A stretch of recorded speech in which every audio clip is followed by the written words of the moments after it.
Fine with Also, you smell fantastic. We like to start off. Yeah. Thank you so much. We like to start off by complimenting. I don't care what they say about you. Oh, good. I think I appreciate that. Also, I don't care what they think about me either. I think that's a good way to go, right? What's up, Al? You guys got such sexy voices. Oh, thank you so much. Brother. We got those deep DJ voices. Right here. It's like Chris Voss says in the book, the late DJ voice. Yes. You get real close and talk real deep. And aside from you, we both have the faces too. Yeah, So, exactly. Yeah. So tell me about the bracelet. I'm interested in knowing about this bracelet. This bracelet is my sister-in-law actually made this for me. This is real tiger eye, and that's really what it is. It's Okay. tiger eyes, and It really is tiger's eyes? yeah. Hang on. Okay. Like real tigers? No, not real I was tigers. like, you took one. Like, Okay. It's Because we're all like, wait a minute. There's a bunch of one-eyed tigers running around. Exactly. She went on a safari, killed a bunch of tigers, brought back some eyes, and made me a bracelet. That's awesome. I would wear that. I would wear Sure. Yeah, exactly. Where can I find these one-eyed tigers? So I don't know. It's supposed to give me magic powers or something. So Okay. that's Good. And has it worked so far? It's worked. It's worked. So what has happened since you have worn your magic tiger eye bracelet? Just keep changing people's lives. Oh, that's an awesome power. Yeah. That's a superpower that I would love to have. Yeah. So- Absolutely. Everybody's standing in front of the camera. I love it. Oh. Look at Al. Al doesn't even know the camera's on right now. He's just standing in front of it. Yep. Look at. Oh, there. Al, your rear end is on YouTube live right now. Oh, man. And this is what it's like doing a live show. Exactly. Yeah. Al, this is a Al live also show. thinks that we can hear him, but we have these headsets on and we can't hear anything unless it comes through the mic. You might be able to. Unfortunately, this morning we realized as we were going to have guests on, we didn't have an extra headset. So that you have a Walmart special right there. Listen, I think it works great. I hear you nice and clear, and I'm okay with it. Awesome. Yeah. So this is the question that we're asking the speakers and the guests. That's for people that are either listening to our podcast later on down the road, the people that are listening live that aren't able to come in. If you were to give one secret tip that could change somebody's life forever, real estate related or not, what would that be? Wow. Interesting question. One piece of advice, real estate related or not. All right, so here's what I would do. I would prioritize self-development over anything else, because here's what I believe in. I think a lot of people out there love the idea of helping other people. That's why we're all in real estate. And the issue or challenge with that is this. I believe that in order to help other people, that we must first fill our own glass, right? It's not until our glass is overflowing that we can really impact other people. So what do we have to do? The first thing we have to do is work on ourselves to create the best version of ourselves. That's the first priority. When that priority is accomplished is only when we can impact others at the highest level. Does that make sense? 100%. Yeah. So what does that mean? Tactical advice means like everything from reading books to getting into some type of mentorship, from learning people who have walked before us, but prioritizing working on yourself has got to be at the top of the list. I think people have a lack of self-awareness, and it's probably the biggest skill that people just suck at, quite frankly. You know, they're so focused externally when they need to look inward to say, okay, how can I create the best version of myself so that I can make the biggest impact in the world in whatever work it is that we do. So it's almost be the change you want to see in the world type of thing. It's my guy. Yeah. Yeah. My guy. Sorry, you don't know this, but I've literally been holding on to my mic this entire time. Oh my God. So I can, yes, you guys got it lucky. I have to do this whole thing. I love it. I love it. Again, this is what happens when you go live. It's true. It's all about doing the best you can with what you have when you have it, That's right? exactly right. So what would you say to the person then that they, I don't know, man. Look, some people don't fully buy into this, right? And it is me and Jimmy both being coaches, it's hard because we get it. You get it. Yeah. How would you, not necessarily convince, but how do you get somebody else to get it? Does that make sense? Well, yeah, let me just give some practical things for people to consider in the real estate space, right? This will make a lot of sense. So this whole conference is filled with realtors, correct? Yes. All right, so if a real estate agent is gonna go out there and do what they say they wanna do, which is help people, right? And they're at a listing appointment. If if their mindset, skills, strategies, and tactics are not in a place where they need to be to help that person accomplish their goal, that would be something tactical, right? So imagine a world, you're a real estate agent. You know the market better than any other agent in the marketplace. You have a system and a process of getting people's homes sold better than any other realtor. You have an offer that is so good, so compelling that sellers can't say no. And what you deliver is a listing process that causes, I'll get that down in my way, that causes buyers to overpay for your client's house. When that occurs, everything else takes care of itself. The question is, now the realtors listening to this are like, okay, well, dude, tell me how. Give me the tactics and the strategies. It's developing the skill in order to position and deliver that message in a way that makes you the obvious choice at the appointment. So this has everything to do with working on yourself. You can't go drop a message like that. You can't provide that much value to a seller unless you first have the skills to do so. So convincing or not, there's no way a realtor can do that unless they've developed these skills. Jeez, just listening to you answer the questions on how a real estate agent can develop the skills would make me want to sign a house with you.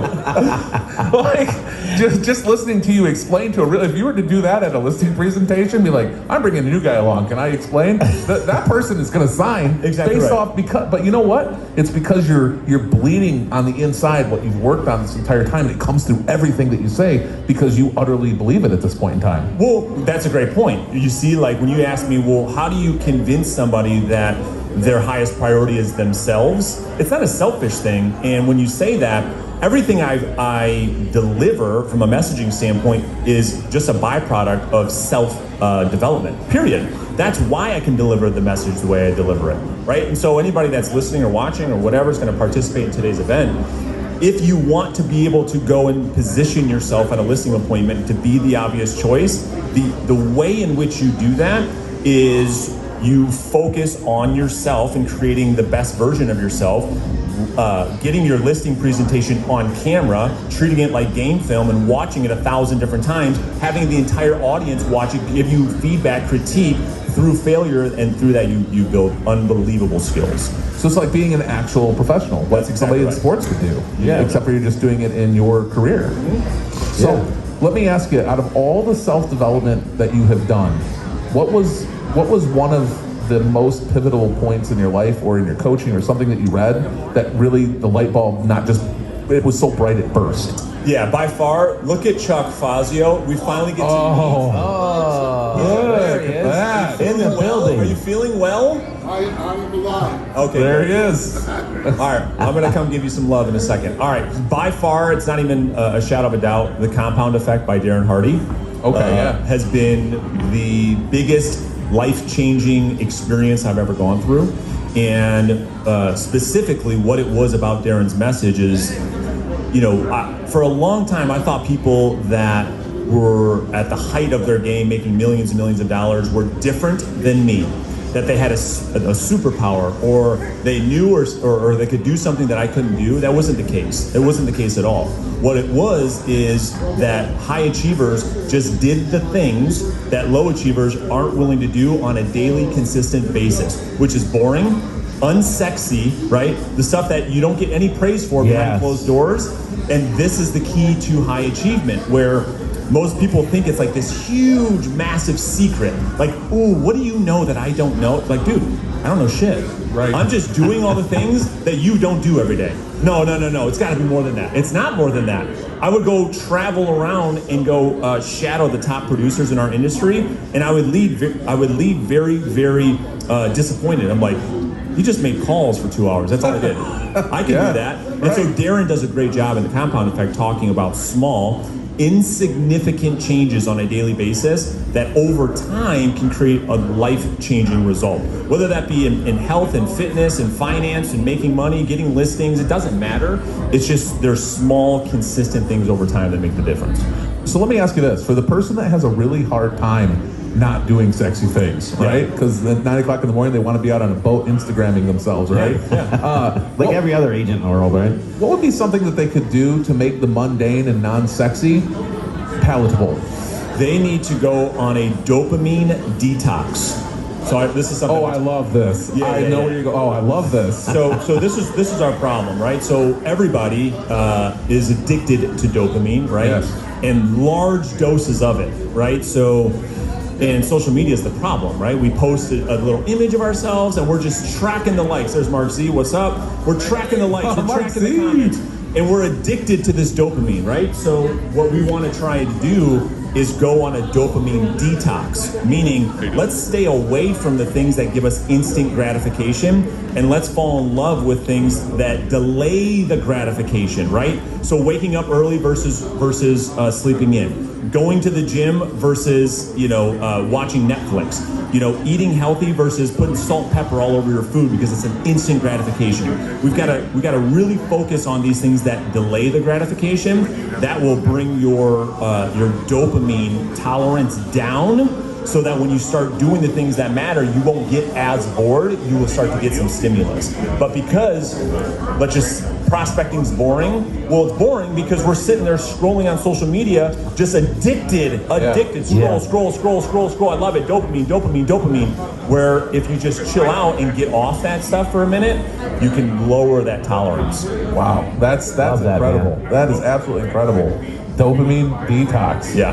That's, I don't even know. Yeah. You know what's funny though? I don't even want to do the podcast anymore. I just want people to just stop listening right now, go into a room, lock yourself in there. But you know what's funny, Brandon, is you bring that up, right? And this is what I love. But what are you speaking on today? Yeah, I know, right? So I'm speaking on social media, and I can't wait to talk about it.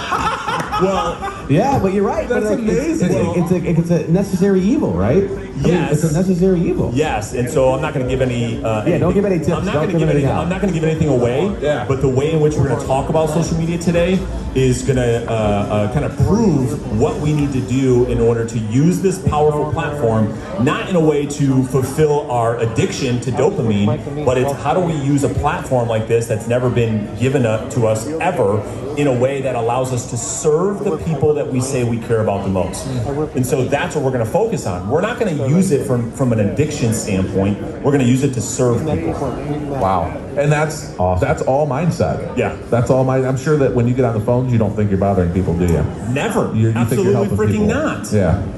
Yeah, everything that you say, again, going back, I can tell you're a compound effect guy. Oh, yeah. Because everything you say it's the slight, for me, mine was the slight edge, right? Oh, there you're you either go. getting closer to or further away from what you're wanting, right? It's 100%. just those little decisions that make every day. It's the compound effect rewritten, right? That's right. But it's everything that you do and say. It screams that. So Yeah. that's awesome, man. Yeah, man. It's good stuff. Well, hey, we don't want to keep too much here. Yeah, we don't want to get too much information before you get up there. Yeah, I love the show, man. This is great, you I guys. appreciate Thanks, it. man. Yeah. Shout us out on your social media. I will. Yeah, so it's podcast.freeforallfriday.com or freeforallfriday.com. Love it. If you could link us there, that'd help us out a lot, grow, so we can do what we like to call entertainment, right? Yeah, I love Yeah. Because by the time Friday comes, usually people have already been trained to death. Andrew Fox in the house. What's up, bro?